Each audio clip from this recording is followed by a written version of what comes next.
Check, check, check. Is this thing on? There we go, baby. We're back in the lab, back home in the US. There's actually a train going by, I think. I hear that thing honking out there. Welcome back, everyone. The USA, right? We're back. It's so sad. I didn't go live last week. I was just too sad. Too sad to be home. Oh, there we go. The phone is screaming. There we go. We're back. We're locked in. We hit the gym today, and I filmed a video, gonna edit that, and we're gonna go live here right now. Today's topic, what I wanna talk about, hopefully everyone hears me okay. The phone's showing that we are good. Let's freaking lock in, boys. Ooh, back with the snazzy transitions. The rich don't sell their assets. Guys, we're gonna talk about borrowing today and the power of borrowing and then monetizing that money that you are borrowing. The wealth building game. The rich don't sell their assets, they milk them. They buy assets, they monetize them, they borrow against their assets, but they are never selling. It's very, very important that you do understand this, that the rich are not selling their assets. If you want to get rich, do what the rich do. When in Rome, do as the Romans do, guys. This is the philosophy we're going to take. We're going to borrow it from the rich and use it so we can run the same strategies at our level. The beautiful thing about crypto is that everyone can do this at any level that you are at. You can do this with 10 grand, you can do this with 20 grand, you can do it with $100,000, you can do it with 10 million. It doesn't matter. With crypto, what it unlocks is the ability to run the strategies at any level. Need to mute my phone. This thing is buzzing like crazy. Me and my buddy were at the gym today. We went together, took him for a ride in the vet, had some Chipotle, whatnot. We were talking about getting into real estate together, right? Talking about maybe going in on a duplex or quadplex together. And, he's kind of worried about the money side of things. And that's something that, you don't have to experience in crypto because there's no one checking your financials, your income. There's no one double checking that. There's no barrier to entry. You can get started at any level. So this applies to anyone that owns crypto. It doesn't matter, again, whether or not you have $10,000 or whether or not you have 5 or whether you have 50. Of course, the more you have, the better your results are going to be, because if we're in a percent game, you're going to be earning a percentage, right? So let's go ahead and dig into it. It's just a short little slide. I made this kind of based off one of my newsletters I pumped out a couple weeks ago. Newsletter should be coming back Tuesdays and Thursdays. The link is down below if you're not watching the newsletter. But let's go ahead and just get into it. That did not work. Click. That did not work. We are stuck. We are actually cooked, guys. Ah, there we go. Okay. My camera might be in the way a little bit. I will move it if needed. So, why the dollar is the losing game? Most everyone knows that the dollar is getting inflated away over time. Ever since the dollar was decoupled from gold, it's been on a guaranteed path to zero. That's a lot of why a lot of us got started in the first place, is to get away from the dollar that's going to zero over time. The dollar has no bottom, so theoretically, Bitcoin would have no top, right? Because it's hard capped at the 21 million. Inflation isn't an accident. It is a system working exactly as designed. Inflation is there for a reason, and inflation benefits anyone that is playing this game. Anyone that is in this game, getting into assets, borrowing debt, they are winning and taking advantage of the system. I'm not saying it is the right way for the system to run. It's just the way the world is. So it is probably best that we learn to play the game in a way that we can actually win. Again, not saying it is the way it should be, but it is the way it is. And again, if the dollar had no inflation, then there would be less reason to buy Bitcoin, to be honest. So if you're in crypto and you're in Bitcoin, this is technically a good thing for you. Purchasing power of the dollar has gone down over time. Holding cash is a guaranteed loss of 98% of your purchasing power since 1971. That is horrendous. So hopefully you had some gold, hopefully you had stocks, hopefully you had anything, real estate, whatever, to get away from it. People in our generation, a lot of us are navigating to those digital on-chain assets. This also goes for USDC. Don't be 100% USDC or you're going to be exposed to this as well. USDC, nice short-term plays. If you're lending that USDC, you can get good rates up to 10%. The most I'm seeing right now is about 6 to 8, but this still is going to help protect you from inflation. Asset inflation versus CPI. I mean, again, the stock market's performed very well. Obviously, you're getting away from the inflation. Real estate is the same way. But this is why the rich don't hold cash. They hold assets. The inflation quietly eats away the value of their debt. If you have debt at 3% and inflation is higher than that 3%, you are winning. It eats away the value of that debt. So their purchasing power, it works bad if you're saving in dollars, but if your debt is in dollars, that is very good for you because the debt in terms of purchasing power is going down. And again, this also inflates the price of their assets. It's not that since COVID, real estate has blown up so much. It's that the dollar has been printed so much that real estate, it's still just one home. It's one home, but you need more dollars to buy the home. That's the game. The game is the inflation game, right? So what is I'm going to fly through this too fast. I have like freaking 6 slides, guys. If you have any comments, drop them below too, and I'll answer any questions in chat and stuff, of course. The Wealthy's Blueprint. What do? They buy assets. Might be homes, might be stocks, might be a business they go into. A lot of times they'll even use debt initially to get into those homes, get into those business positions, to buy businesses with debt. And they monetize them. They turn assets into a business. They rent them out, generate cash flow. If they're buying homes, they're buying whether it's a single family or a multifamily, duplex, quadplex, and they're renting them out. They're making cash. They're taking that asset, and they're not just holding that for appreciation. They're learning to monetize that asset. How do they turn that into a business? Get cash flow off of this. This is a question that we need to be asking in crypto, and something that, hopefully if you've been watching this channel for a while, you realize that I'm trying to teach you how to get the cash flow off of the assets that you are already owning. And then reinvesting that cash flow. How to use the income that your assets are generating to then scale and build more quality assets from that. How do we do that? A lot of I teach here as well. A lot of the principles that we're teaching on the channel, right? Borrowing, taking loans against your assets, accessing liquidity without selling, literally inventing new money. If they have a home and it's paid off, they can cash out, refinance, and use that money to scale into more homes. And the homes, because they've been turned into businesses, they're creating cash flow, and that cash flow services and usually would out-earn that debt. You're out-earning that debt and putting that money back into more assets over time. And never selling, holding forever, passing to their kids, their grandkids, whoever that may be. And a lot of them have tax strategies and stuff at death. That's something that I am not as knowledgeable of. Still a young guy. Hopefully I'm not dying anytime soon. If so, hopefully someone knows how to find my seed phrases and how they even work. They'll have to message Jake. I'll have my mom or dad message Jake because that's the only way they'll figure anything freaking out. The poor man's trap, guys, down here. I mean, when you're selling, you're getting tax loss as well. So if you're up 20% and you're selling, you're paying taxes on the 20% that you made, but you're paying, 15 to 20% of that actual gain. Losses, future appreciation potential. What I mean by this is that when you're selling, you're now asking, now what? Right? You've sold your assets, you now have some cash. Now where do you put it? Because now you're holding cash that is getting inflated. So you need to put it somewhere else. This is a hard question. Like if you sell Bitcoin at 120 and you sell it into cash, that's cool. You arbitrage the dip, but for how long? Because you're looking, where do I park this money now? Are you rotating to stocks, rotating to gold? Are you lending USDC? You need to then put it somewhere to get away from inflation. And maybe you're just waiting to buy the dip on Bitcoin again. You lose that future appreciation potential. That's why if you have a home and you're renting it out, why would you sell the home when it's a cash flowing asset? You wouldn't want to just sell the home. And it reduces your net worth instantly, right? The wealthy way, borrowing. When you borrow money, it's tax-free. You're paying interest. So you're paying usually like in DeFi right now, it's like 3 to 4% right now. If it is in the TradFi space, I'm not as familiar with those numbers, probably closer to the 5 to 6s. It really depends on what you're getting. In the car industry, it was all over the place because, which you shouldn't be borrowing for cars anyways if you don't have to, but they would be all over the place. There's guys that come in and get 20% because their credit's shit. So definitely make sure you're using debt for good assets, okay?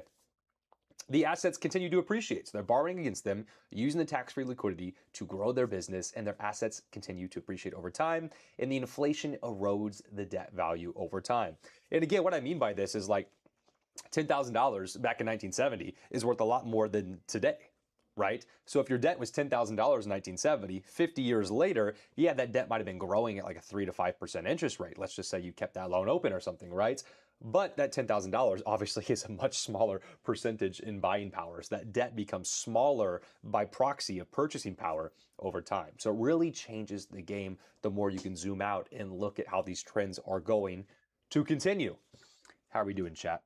Are we doing okay, guys? Are we doing okay? Hopefully no glossing over here. This is very important because we apply this to DeFi. We buy our Bitcoin, right? We're buying Bitcoin, we're buying Ethereum, we're buying our favorite blue chips, and then we are preferably You can monetize those directly. You can lend them if you want to. You earn a little income that way. But we're borrowing against those assets. So we're kind of jumping to step 4 here, right? Because unfortunately, unlike a home, you can't just buy and then rent out. You have to buy, borrow against that Bitcoin, and then you turn that into a cash flow business. Generate income via liquidity pools, via lending, via your preferred strategies, at least staking. You should at least be staking, if nothing else. Get a little money off of the money you already own. And then we're reinvesting those profits. You're taking that cash flow that you're making off of your Bitcoin, your Ethereum, your assets you already own, and you reinvest those.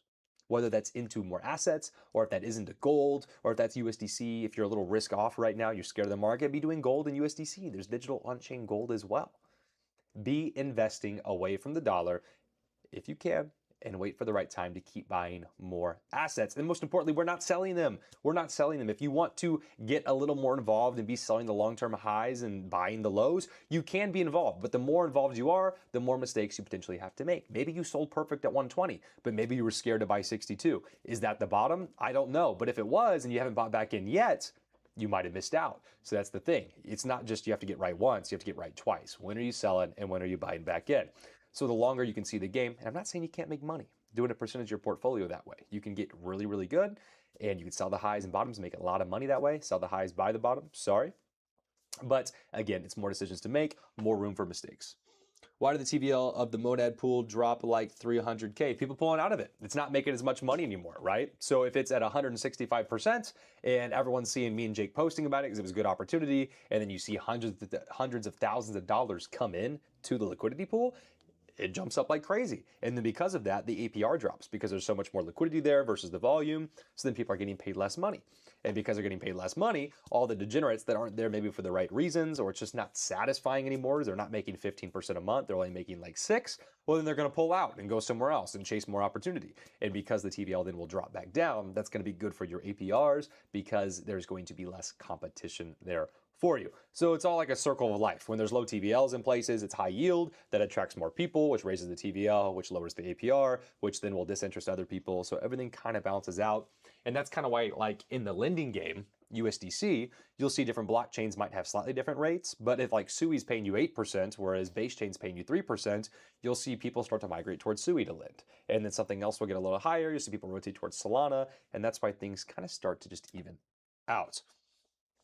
The legend is back in the normal time zone. Yes, back in the normal time zone. Not sure it's my favorite time zone. I'm not sure anymore. I have been missing Thailand so much. It's just, like, I knew I was going to be, like, sad, but the way Thailand's living in my head rent-free right now, it's kind of pathetic. I feel so sad here.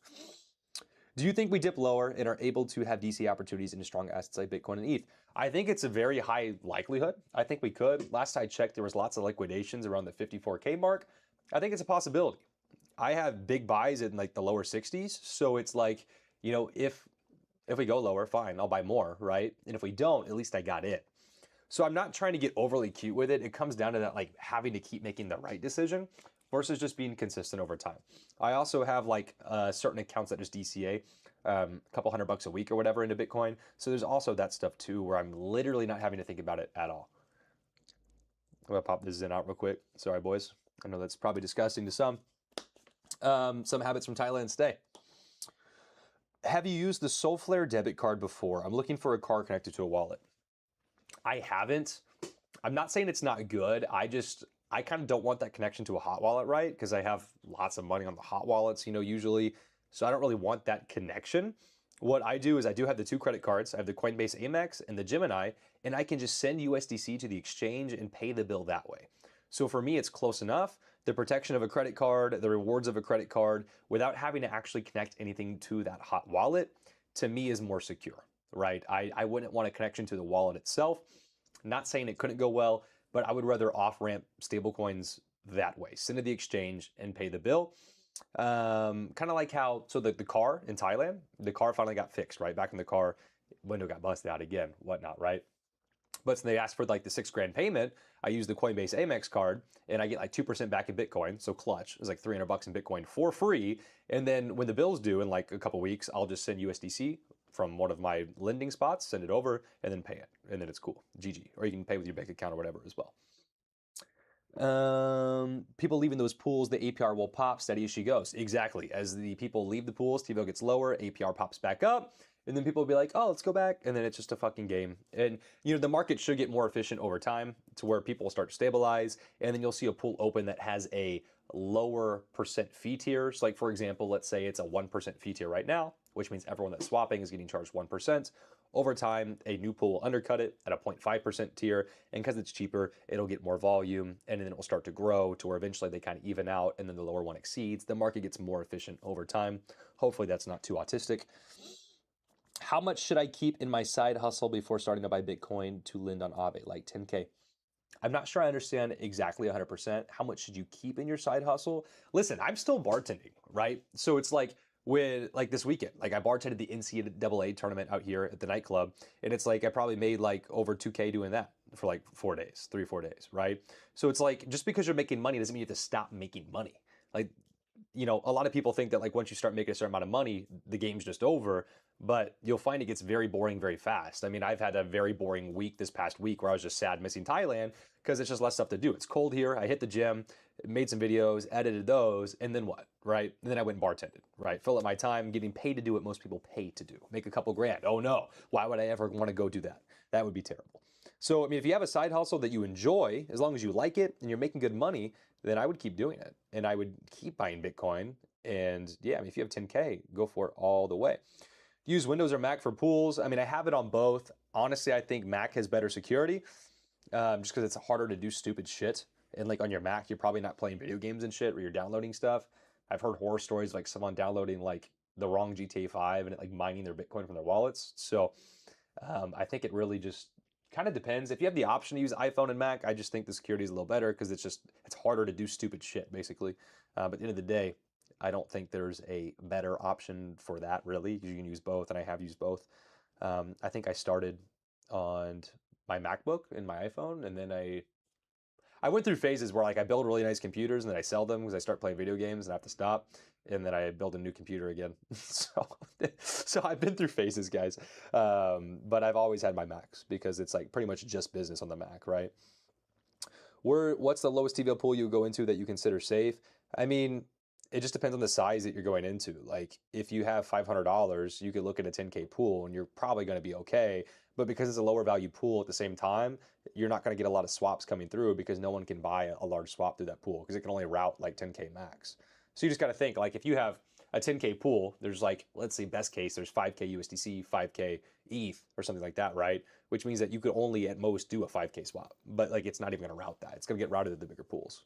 So it's a little tricky to explain. At the end of the day, I would be looking for, I mean, when you're first starting, look for, depends on the blockchain you're on too, and if it's a wrapped asset or not. I mean, it's not so black and white, but I would try to minimum, bro, find like 50K plus if you can. Depends on the size too. If you're $500 pool, like you can kind of throw it into whatever, and you're really going to be okay. Just make sure it's the right assets too. Opinion on the SEC recent guidance on certain crypto like HBAR and others not being securities but digital commodities. Yeah, someone was sending me that earlier. I don't really have an opinion on that at the current moment. I mean, it's like cool, fantastic. As long as it's not affecting our DeFi operations, totally. Oh, I just clicked something. As of right now, no change in opinion. Currently, are using pools on Hyper EVM, Hyper Liquid Chain. I was doing a little bit, but the fees were pretty inconsistent. Right now, I have a couple small ones open, but it's nothing crazy at the moment. I'm not like maxing out Hyperliquid. I play with their vaults a little bit too, which is like a counter trade on retail, which is pretty nice. The HLP vault, you can look at that, and basically you make money liquidating all the other people trading, losing money. Good evening from Germany. Good to see you, brother. Thanks for watching from Germany. What time is it there? Volume and pools is key. Check. Exactly. It's all about the volume to TVL ratio at the end of the day. You just can't support a lot of volume on a low TVL because you don't have a lot of assets in the midst. But it's all about finding the balance. Like, what is the ratio, right? Because you might find a pool with $20 million of TVL still has a better volume ratio than a pool with 100K. You kind of have to find where the stuff's actually getting routed through and the liquidity is being pumped through. Solflare, Cast, RedoPay, use the virtual cards. Make sure you have NFC enabled. Great content, mate. Trev from the Dominican Republic. Your token old guy. Hell yeah, brother. Again, with the virtual cards, not saying it's a bad thing. Just be careful. Again, the way I play it is the exchange credit cards. You get the rewards back. I don't have to have it connected to a wallet where money's active and being used. It's just on the exchange. I send money, I pay the bill, GG, super easy. And if I ever want to actually buy something from the hot wallet, I'll use a site like Bitrefill where I generate a QR code and I can send 500 USDC and just get like a Delta Airlines gift card to buy the flight or to get whatever that may be, Amazon, whatnot, etc. So I will do that as well. In Germany, it is, what is that? That's 11:15 p.m. Damn, that's actually not that bad. It's like 6 hours ahead. It's not that bad. All right, boys. Caught up on chat. You guys are getting active in there. GG. Good job, boys. The digital flywheel. We're back. I don't remember where we were at. We don't buy apartment complexes. We buy digital scarcity. Then we turn it into a machine. The digital flywheel. Why Bitcoin is the actual perfect collateral? Again, it's permissionless. It's like my buddy today, we're at the gym, and he's talking about like, at the bar job, he makes like really good money, right? It's actually kind of crazy, but a lot of it was under the table last year, so his W-2 shows that he probably doesn't make much. He could probably get food stamps, but he's probably making 10 to 15K a month, right? But they changed the way the structure kind of works, and now he'll actually have a W-2. So he's waiting for next year where he actually is showing on paper he's making money. Again, the point being is that a bank's going to tell him to fuck off, get in a house, because he doesn't have the papers to show that he's making the income he is, right? In DeFi, that's not a thing. If you have the Bitcoin, you can borrow against it. And there's no one gate checking your W-2 to buy Bitcoin outside of maybe a couple exchanges, or if you're like in the UK or something, maybe they're like super fucking crazy and Nazis about where the income's coming from. Finance supply, Bitcoin, 21 million in Bitcoin. Cannot be debased, like the dollar, just getting printed to infinity. It's getting printed all the time. And it's hard to confiscate. Sovereign ownership, you hold the keys, you hold the power. As long as you're not being stupid with your seed phrase and you're not keeping your money on an exchange, they're not going to be able to take it from you. Even if you were an illicit trader or a bad actor, if you have that in DeFi, for the most part, unless like the whole freaking blockchain voted to like mute your fucking wallet, like you're fine.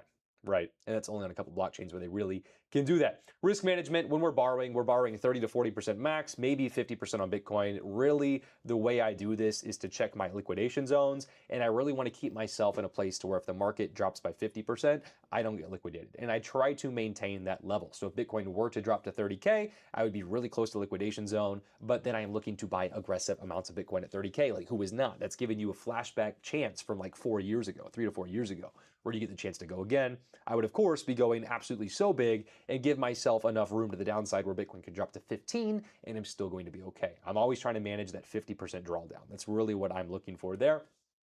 And again, in this flywheel process, you're lending Bitcoin. You deposit the Bitcoin as collateral, Aave, whatever that may be. Aave is just a big player in the space, easy to talk about. You're borrowing USD in terms of USDC. You're borrowing in dollars. You're not borrowing in assets. I've seen people make mistakes. They supply ETH and they borrow ETH. That's retarded. Don't do that. You don't want to borrow ETH because your debt would then be in Ethereum. It would not be in dollars. So if you borrow 2 ETH right now, and let's say it's 2K a coin, that's $4,000, right? But if Ethereum doubles, you still owe 2 ETH. So you don't owe 4K, you now own 8, right? So you want to make sure you're borrowing in USDC against your assets, not the other way around, unless you're trying to get fancy and short, but that's another conversation. Deploy. Put the borrowed USDC into liquidity pools, and then you start generating income. Again, our usual metric is trying to get that 10% a month. Right now, yields are down, they're flatter. Oh no, I'm making 5 to 6% a month. That's terrible, right? And a lot of the guys that are starting now, they're still excited by that 5 to 6% a month. So if they start getting 10% a month, they're going to be overjoyed. If they have those crazy APRs that we've had in the past, where people are making 200 to 300% a year, that's even better, and they're going to start making even more money each and every day. And then so if you're happy now, if you can learn to be happy and consistent when the yields are low, it's only going to get better for you over time and make you much happier. And we're using the yield to buy more Bitcoin collateral, and we just keep compounding this machine over and over and over. It doesn't have to be Bitcoin. This is probably one of your safest options, but you can use Ethereum, Solana, Sui, anything with a good DeFi ecosystem. And it's not even so black and white. You might have assets that are a little harder to borrow against, like HBAR. You HBAR guys, it's a lot harder to use that ecosystem. But you can still find spots like, I believe it's Bonzo Finance, and you can lend your HBAR, you can borrow against it, and then bridge that money to a different blockchain that's more active, that pays better, like an ETH USDC on something, just to keep it simple, right? And then monetize, and then you can then redirect that cash flow back over to that HBAR ecosystem. It's just a lot harder to monetize on the HBAR ecosystem. Let me check chat real quick. God damn, you guys are popping up in here. I think Jake and Abu miss you too in Thailand as they only eat chicken and rice for lunch. What was your favorite meal or meals in Thailand? So we had boba teas pretty much every day. That was honestly a staple. Absolutely fire. Lots of chicken and rice, which as it's we didn't get a lot of like the Thai food experience, right? I had mango sticky rice once, had some like pad Thai, stuff like that. I think my favorite Thai dish was still just like a steak, but they had this super spicy like chili rub sauce or whatever. I don't know what it's called, to be honest, but it was absolutely like my favorite. I love spicy food and that was fire. Jake can't handle spicy food, so a lot of the time we're just locked in, ordering chicken and rice with a side of a white monster. Is peak. Peak. If I had 5K liquid, is it even worth it to lend it on Aave and do the pools, or should I try to get more? So here's the thing, right? This is a question people always ask sometimes.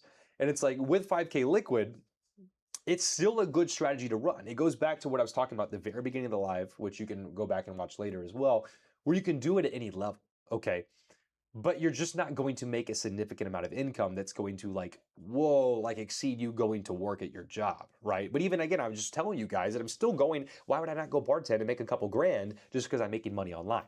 That doesn't make any sense to me. I'm someone that's still going to put in the work and make the money. So again, I would keep working, but it's kind of like if you were learning to day trade. Again, I don't believe that much in day trading. I think it's a lot of gambling. I think you can get a competitive edge, but most people don't. They're very emotional. But if you were a day trader and you were pulling off consistent 10% trades, it's just a matter of time until you scale that portfolio until it's meaningful, right? 10% on $100, you're going to make 10 bucks. Okay. But if you can consistently show that over time as you get more money and you're playing with 10 grand, well, now that's a $1,000 trade. You have 100 grand, now it's a $10,000 trade. So the game gets more progressive. What is it, the pacer test? The game gets more progressively difficult as it continues, right? No, but you make more money over time. So it's like you still should learn the skill, and when you keep working and grinding as you make more money, it just becomes more beneficial to you. And it's definitely, if you had a 5K liquid, I would definitely look to do the lending and borrow and then throw that into pools versus throwing all 5K in liquidity pools, just because, again, you're going to want to capture that appreciation of the upside, and that's the best way to double dip and get both. You're just not going to get a crazy income off of, let's say, like the $1,500 you borrow against the 5K, but it's something that you very well could do. What's good, Parker? What's up, Justin? Hi, Parker. Could you go over looking at VFAT, the ratio of TVL fees? I didn't understand the first time. I have a test pool of ETH USDC. So it's kind of like, it shows you the APRs and stuff, right? But the ratio is just like, okay, if there's $1 million and the volume is 100,000, it's like a 10% ratio. So if you found a pool that was $500,000 and 50K of volume, it's the same ratio. So you're probably going to make the same amount of money. Hopefully that kind of makes sense. It's kind of hard to explain just visually here. So what you're looking for is like you might find a 100K pool that's doing $50,000 of volume. And what's that ratio? It's like 0.5. 100K, 50. And you might find a $1 million pool that's doing $1 million of volume. And that ratio is 1-to-1. It's much better. So you're going to make more money. So again, you're just looking for basically the highest volume compared to the actual TVL. Hopefully that makes a little more sense. What's better, farms or pool? Whichever one pays more on the exact same range for the exact same two assets. Not one's better. The biggest difference in a farm, you have some kind of incentive token. Usually it's like a bribe token on a platform like Aerodrome. It's going to be Arrow. PancakeSwap, it's going to be the cake token, etc., depending on the platform. So the only difference would be maybe the frequency you want to sell your rewards, because if you're earning Arrow, maybe you don't want Arrow exposure, but your rewards are going to be 100% Arrow until you sell them. Typically the farms can outseed, especially if it's a new protocol. Farms will be like really juicy APRs, kind of like how Black Hole was on Avalanche. But again, then you have exposure to the Black Hole token, which is probably like the worst fucking token I've ever held. And it's fucking trash, right? So you'd want it to have been claiming and moving that money somewhere else. If you had just 5K in DeFi and would be able to get 2.5K per month into the market, would you still buy Bitcoin and borrow against it, or would you maximize cash flow first? If you have 2.5K coming in the market each and every month, kind of like my buddy, I would recommend just buying the Bitcoin and then borrowing. Play the long game. That's going to win for sure. You'll win more over time. Versus if you throw it all into pools, again, the problem is that at some point the game ends and you'll be wishing you still just had that Bitcoin on the side. If it was me, I'd play it the longer game that's slower to start. If you have 2.5K in a month going into the market, that means you probably have close to $1,000 you could borrow each month to throw in a pool. So you're still going to be scaling. Just patience is what's going to win the game. And tortoise and the hare kind of mentality. The hare is going to go really, really fast. You get a nice daily income coming in, but then the gas will just run out at some point when you go out of range. Especially if you're learning, your ranges might be too tight, and then you really have a problem because then you've sold out at some point, which is probably not good. Chainlink pool printing, congrats, brother. I haven't checked mine in like 2 weeks. I really haven't even opened it up, to be honest, much. Our group calls we had the last 2 weeks, I didn't even have to open VFAT. We were just kind of talking more theoretical stuff. So I'll have to check mine. Which blockchain are you on? And yeah, let me know that. Are you on the Avalanche one? Are you on mainnet? Maybe a wrapped one somewhere? Just let me know. Isn't half of the APR from the Monad pool from incentives? I don't know if it's exactly half, but it's Merkle incentives. The problem is that it's hard to gauge exactly what. Even the VFAT team in their Discord's been like, yeah, we just use the numbers they give us, but they may not be accurate. And that's why people were noticing a discrepancy between the APR VFAT was saying and what they were actually earning. That was the problem there, was Merkle. You guys are fucking ringing in the chat here. HBAR to Bonzo and cross-chain swap via hashback to monetize on VFAT. GG, fucking done. Easy, bro. Even with the lending, the 5K will lock the asset Bitcoin in ETH. Even with the lending, the 5K will lock in the asset Bitcoin ETH. I mean, I think I know what you're saying. Like, yeah, we're trying to lock in that Bitcoin ETH, borrow against, run the game. Where are you checking the volume of a pool as it's not a VFAT? You can just check on DeFi Llama usually. You can also check via the rewards and see if the export shows you the 7-day payout. You can use that on VFAT instead because the 7-day payout is showing, 7-day rewards earned is showing you the money the pool is making. I will use that ratio kind of the same way. Also, you can check the math and see if it makes sense that the rewards earned times the APR to the TVL. The volume should be an equation between APR and rewards earned off the TVL. Are you checking the volume of a pool as it's so just read? I'm currently in a few pools of ETH and USDC, a few pool of 20K ETH USDC. Solid, bro. Am I better off selling it all to ETH and lending against it? It's the strategy I prefer. The market just moved up, right? So you would have been better off doing that a couple weeks ago or like a week ago, and it was a little lower.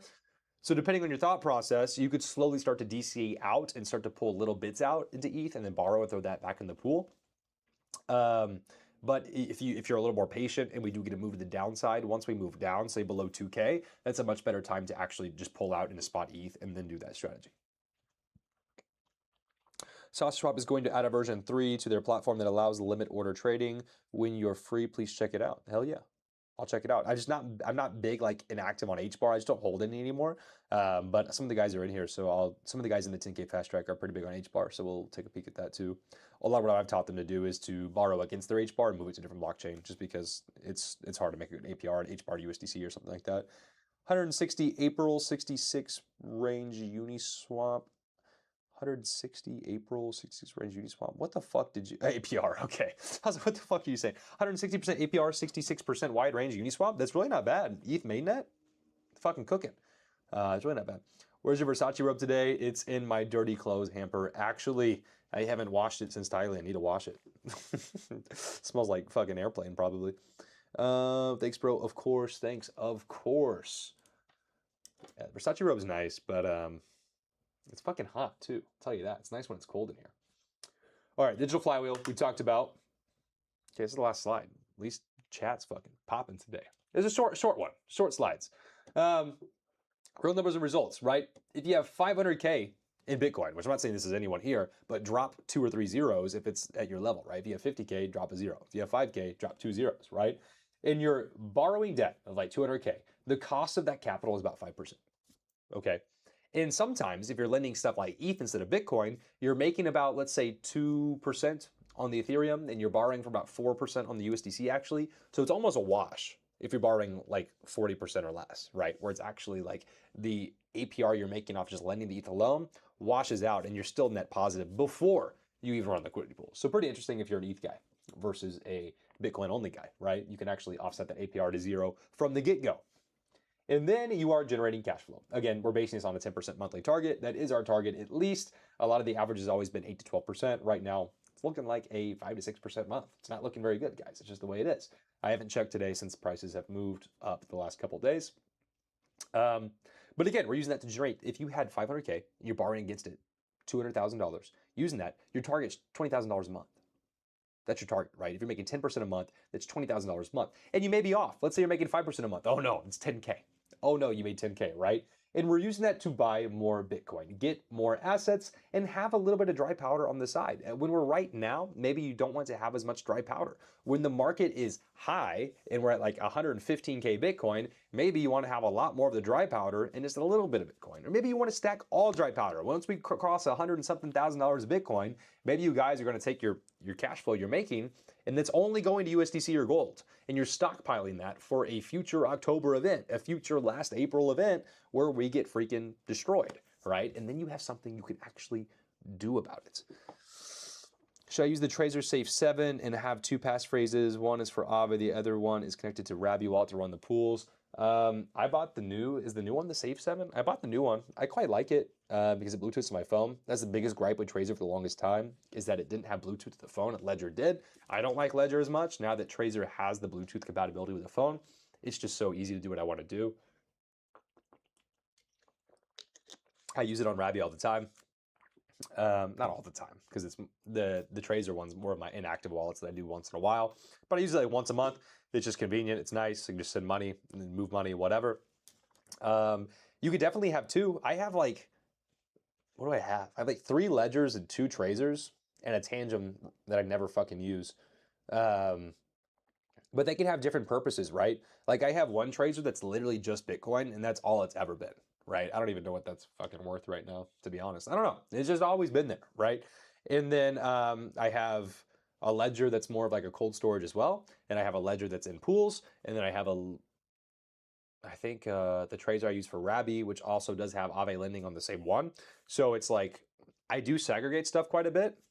Trezor 5, yeah, I don't know. It's the new one. I got the new one. That's all I remember. Which one is it? Let me see on my phone. Is it the Safe 7? Is that the new one? I think that's what I got. I quite like it. It's pretty damn good. At the end of the day, again, it's not like that much safer than anything else you'll be doing, because if you sign a bad transaction with the Trezor, it's still just GG, right? So, but it is good to have. I think you should have one, learn to use it. It's just like, I don't know. I think I might have more on hot wallets than cold storage these days, to be honest. Am I better off waiting for price of ETH to go down before selling all to ETH and lending against it? That's the thing, you could be, right? So it's like with anything, you could always DC out of the pool into spot ETH, right? Maybe you want to wait for a little retrace. Looks like we moved down a little bit today. I was getting notifications, but it's like if ETH's at 2,200 right now and you have 20K in that pool, you said, you could be pulling out like, let's just say $1,000 a week in the spot ETH, borrowing like $400 to $500 against that, and then throwing that back into the pool. And then you're kind of just cycling your way out of it, right? DCAing your way down. That way you do get started building up those spot ETH bags again, but you're not just full clipping out at $2,200. And if the market goes down to $1,700 ETH, you're like, oh, fuck, I'm retarded. And you won't have that feeling. Versus if you start slowly DCAing out into the spot ETH, then if the market moves down, you have the opportunity to then just clip out the rest. Like, okay, boom, 15K, boom, cycle it back, GG, right?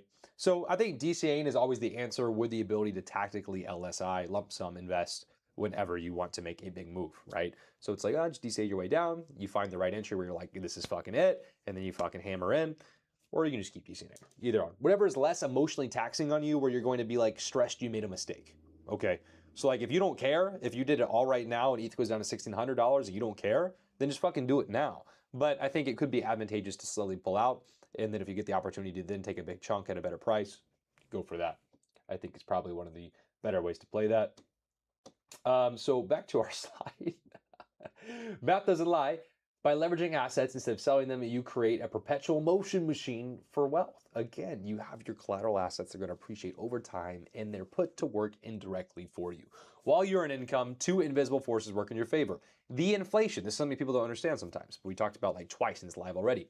The inflation erodes the real value of your debt. You might have borrowed 200K. Yes, you're paying a 5% APR, which may be less if you're earning enough off of your collateral you're lending, depending on the protocol you're lending on. But the inflation erodes the purchasing power of that debt. That 200K debt that you might, let's just again say it's 200K. You know, I know some people don't have the ability to borrow this. Say it's 200K. In 20 years, 200K is not going to buy what 200K is going to buy now. 10 years ago, you buy a house for 200K. Now you get a fucking shack in someone's backyard for 200K. Like, let's be real, guys. You guys aren't going to get anything, right? So imagine in 20, 50 more years, 200K, what is that going to be? Nothing. You wipe your ass with 200K in 50 years, guys. Appreciation increases your collateral value, Bitcoin. So the inflation is, you're now using it to your advantage. You're pulling down debt that's going to inflate away over time, and you're using that to get into assets and things that are going to make you cash flow, and they're going to appreciate, and that appreciation is also going to pump up the value of your base collateral that you started with. You get richer, the debt gets smaller by purchasing power, and you've never triggered a taxable event. I think the 7 are the new ones. Yes, sir. I do quite like it. It's fun. I love that Bluetooth to my phones. I can Bluetooth the Rabby. Super, super easy. It's just chill. How high does the interest rate on USDC go on base market on Aave? I think the highest I saw the borrow go on base USDC was between 6 to 8. So it's variable, so it moves. But it's also like those are giving you signals to where it's like when you start seeing high APRs in stablecoins, what that actually means is that people are borrowing a lot of stablecoins, right? Right now they're so low because no one's borrowing, they're freaking scared, or they already got liquidated. And so compared to the TVL that's supplied into Aave, no one's really borrowing that much. So as you start to see it get towards 8%, these are some slight cues that are like, okay, maybe the market's getting hotter. And Aave is always going to be a smaller spot, lower interest rates. So if you're supplying, you're also going to get lower interest rates there. You can find other places like Navi. I saw Navi peak out because I've lent USDC on Navi over on Sui for a long time. When the market was hot, bro, I was getting 25% a year on USDC, bro. Like just straight, just deposit, big chilling. And now it's down to like 6. So as blockchains in the market starts to get hot and people are pulling out their leverage, because as we know, retail and everyone comes in and they get super bullish at the fucking top, just like as you might see, a lot of people are really, really bearish right now still. Maybe it's still indecisive. Maybe we need more pain for everyone to be bearish, right? Well, you'll see APRs go to the historical fucking lows. And then you also see right now, like pool APRs are just as crap because there's no volume coming through. So you start to see these lows, and then at some point there'll be a breakout to the upside. Market starts going crazy, and APRs start to come back for everything, which if you're borrowing would increase your APR as well. But that just means more people are doing what you are doing. And it's a good sign to start being like, okay, the APRs are getting hot. A lot of people are borrowing. What does this mean for the market right now? Maybe it's a cue to start to ease off. But again, oh no, I'm paying 6% and making 10% a month. Whoa, 6% a year to make 10%. Good trade. The first month, you're paying back your loan for the whole fucking year. So far, I focused on compounding and taking fees to pay back loans on Bonzo. However, I haven't done any major tracking on portfolio net balance. Should I be tracking in more details or monitor balances? Yes, I would definitely track because you can't manage what you can't measure. Here's the thing. Paying back the loan is cool. What I believe, here's my thought process. Here's my belief. When you're at a higher value zone, like right now, because doing either option is going to make your LTV healthier. Let's pretend it's Bitcoin and not HBAR, right? Or whatever. Yeah, not HBAR. Let's pretend it's Bitcoin. When Bitcoin's at 60K, I think personally it's more valuable for me to use the cash flow to buy more Bitcoin. And then when Bitcoin is at 100K or 120K, it's much more valuable. The opportunity cost is more valuable for me to then pay down the debt instead. You do have both options, or instead of paying down the debt, you could move that USDC to a place that's paying a higher percentage. For example, if your loan's at 4% and somewhere else is paying you 8%, it's still safe, you could move that money there instead. And then you would, let's say you had the 200K borrowed, you'd only need 100K USDC somewhere else at 2%, at 2 times higher APR to make that net neutral. And it's just, it's free money. You know what I'm saying? Hopefully you kind of understand that. But again, when the market's at a low, I'm looking to build up more asset collateral, which does make that LTV healthier as well. And that's like what me and Grant are doing, right? On the way down and at 60K, etc. He's using all the income to scoop up more Bitcoin. He keeps getting more Bitcoin, which is making his LTV healthier. And he has room down to 30K before there's any trouble, right? And then every week and every month in between, he's just getting more Bitcoin. And as the market goes over 100K towards 120, that's when that cash flow is going to aggressively be stacking stablecoin bags, because I think the opportunity cost right now is better in assets, which again, we might go down. And if you are having dry powder, cool, you're prepared for that. But the opportunity cost for dry powder, I think, is much better when the market's hot. Like, do what everyone else is not doing. If people are scared, be buying. When everyone's fucking buying at 120K, stack cash like crazy. Stack gold, maybe. Thanks for the insight. Yeah, of course. That's my thought process on it. There's no right or wrong. Like, you're not wrong for paying it down, reducing your risk. It's just like depending on what you think is going to happen, right? Metal seed phrase plates worth it? I mean, they're cool, but like, what's the real benefit, right? Oh, you'll make it through a fire and have your seed phrase. Like, yeah, it's like the only benefit, right?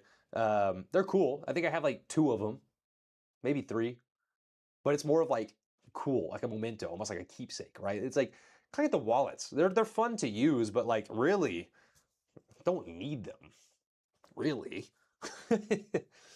Crap, got here late. We'll go back and watch the rest later. You and Jake bring some great info regarding DeFi pools and the flywheel. Hope those APRs will last for many more years. Yeah, that's the thing. Hopefully they do. They're pretty low right now, but again, I think everyone's tightening their TVLs, getting greedy because prices have been moving, and volumes is super, super low. Everyone's scared right now. APRs will come back, and that's the thing. Get started sooner than later. That way, let's say you're starting now, you catch a bunch of those APRs, you make a shit ton of money. Let's say 5 years from now, you're not making 10% a month anymore. You're making 5% a month. It's like, well, now you have more capital, so that 5% a month, it's going to still do you well. Right, it's going to still be a good income. So the market will get more efficient over time, which, if big TVL starts coming in, it's just going to get harder and harder. Is there an easy way to work out pool widths in VFAT, e.g. the minus plus? I know the price ranges I want to open pools, but I wish you could just type them ranges into VFAT. Derek in Glasgow. What's up, Derek? Shout out from Glasgow. Oh man, I'm getting Jake's people up in here. An easy way to work it out, I mean, I really just type plus minus whatever I think the number's close to percent-wise, and then I just fine-tune it with the plus or minus. Like, I mean, I know what you mean. It'd be nice just to type like, ooh, $4,000 ETH. But yeah, I just get kind of close. Like, what is it? Like 80% will get you kind of close there, right? To 4,500. I don't know. Yeah. I just fuck around with the numbers and then I get it pretty close. One of my pools on base, the APR is lower than my one on Monad, so I'm thinking about moving my other pool to that. If my original range of the pool was 50-50 at 1950 USDC, but now price is 2,200. Range of the pool was like down 50 plus 50. Yeah, I mean, so if you pull out, I would just try to make sure you set the exact same range in terms of top and bottom, which you could be able to see on VFAT. You would see your top and bottom of range. If you pull out, bridge over, and open a new one, you want to just make sure you open the exact same range, nothing will change, and make sure that exact same range is going to be printing the same APR, if not better. I like to have multiple locations. I think it's okay. Let's say one's doing 50%, one's doing 70%. I mean, sometimes it's like week to week where, this one's higher, the next week they're even, one week they might be this way, right? So I don't have a problem covering multiple bases, but if you see consistently that one's here and one's here, and it's the same asset, same range, like, yeah, I'd probably jump over 2. Maybe leave like $10 in this one just to monitor the APR, and if you see this one going crazy, you can move some money over. Buy safe instead of steel plates, it's your preference. Yeah, so I have the steel plates in a safe. So that's exact. Yeah, that's what I do there. Should I wait until price goes back down before I move it? Bro, I feel like I answered that shit like fucking 10 times, bro. Oh, you mean because of the specific range? Oh, I thought you were talking about the ETH pool again. Not that, bro. No, because I mean, if you open the exact same range, then nothing's changing, right? So like if you have X split at a certain range and you just move it to this fucking street at X split specific range, nothing changes outside of your gas cost to move it, right? So like nothing's actually going to change. Seriously, bro, you talk so much sense, it's so clear. You need to do a TED talk on this shit. Bro, I mean, like, low key I would, but I think I'd be scared as shit. I think I'd be scared as shit, bro. It's a lot of people. It's different on YouTube, because I can't see everyone just staring at me, right? If I look up and there's 1,000 people just staring at me, that's different, bro. And then I would feel fucking retarded. I don't know if you guys like public speaking or not. Again, we'll throw another one in, lock in. While you earn income, we talked about inflation, appreciation, you get richer, the debt gets smaller, and you never sold to create taxable events where then you have to ask me tax questions that I hate because everyone lives in a different country, different state. It's different for fucking everyone. Your exchanges and stuff should prompt you. You can use tax services like Coinly, like CoinTracker, stuff like that. Everyone's fucking different. And there's also a lot of guys, especially UK motherfuckers that I know, pretend you don't have shit. So I don't like giving tax advice because literally everyone's in a fucking different thing.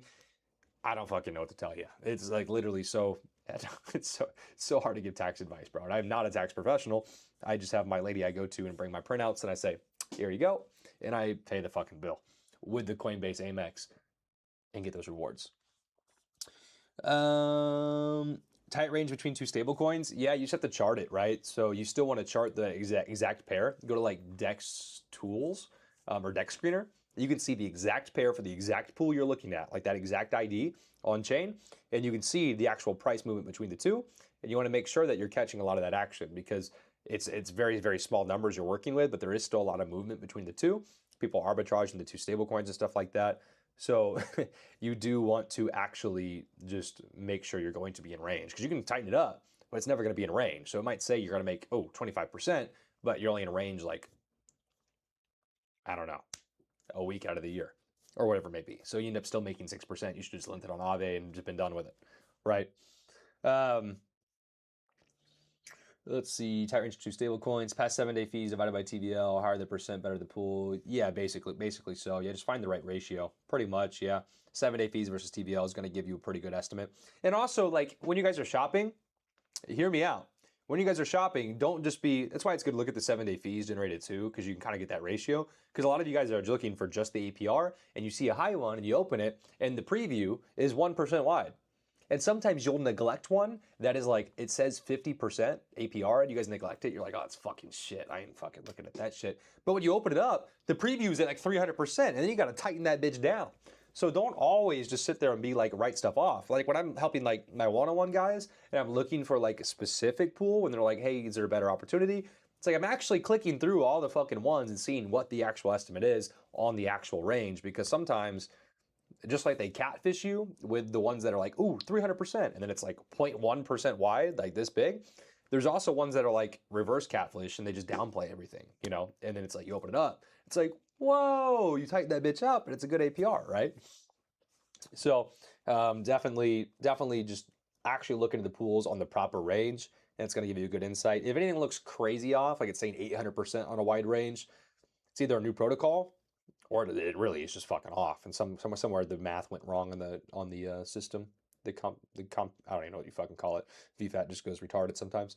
Parker afraid of the eyes looking back at him. Not afraid, bro. It's just like, oh man, I don't know. That's just a lot. I feel like low key I could do it because I don't know. Even like at the mastermind in Thailand, I did it on a small scale, right? It was like 10 guys, but like if you do it with 10, you do it with 100, you do it with 1,000. Fuck it, you know. But that is definitely a different experience. Last time I did public speaking, like, I don't know, would it be like a college setting? And that was terrible, but I've done it so much now. It's like, I don't even really care, to be honest. What tax? What is tax? Exactly, bro. Exactly. What is tax? I'm a brokey. What tax? Yeah, whoever AK we two you in. Yeah, what is tax? I know you ain't paying shit. I know you said what crypto? Whose crypto is that? Oh, that steel plate in the safe? Yeah, I don't know whose that is. I don't know whose that is. Yeah, boys. If you have any questions, happy to keep answering chat. It's just kind of a short one here. Actually, fuck, that jumped from 20 minutes to almost an hour real quick. It's been 53 minutes. What the fuck's going on here, boys? A little time jump. If you have questions, I'm happy to spend a couple minutes here with you guys and answer any questions. If not, we'll jump off here soon. Jake's been going live every day, right? Got an onboarding with him tomorrow, 8 a.m. New member, sign up for the 10K fast track. You can also join as well. There's no link here for you, but just pretend. Go down to the comment section, book a call, boys. I do have a video on this one. I believe it is called, I have it at the front. I know it's in my newsletter, The Rich Don't Sell Assets. There's a video on it too. Link it down below. Yeah, it could work for the stable coins. Yeah, it could work. And you can make a little more, especially where you can make a little more is if a new lending protocol pops up sometimes. But if a new exchange pops up, like a new DEX, like let's say like when Black Hole came out in Avalanche, right? You could make a good APR like USDC to USDT because it's brand new and the incentives are super high to do it. So you could be making like 50% or something stupid on it, right?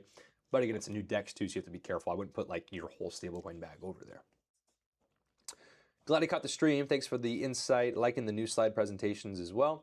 Yeah, it's kind of cool, right? I don't know. I like it. It's fun. Something to talk about, something to look at and keep talking while you guys are blowing up the comments for me. I like the comment questions. It's so fun. I can just riff off of those. Super, super fun for me. It's probably how you can find who doesn't know what they're talking about too, because you ask questions, they don't even fucking know what to say. They're like, I think that's what I like though. That's the bad thing about a TED Talk is because I'd rather talk to the audience, and you can't do that with a TED Talk.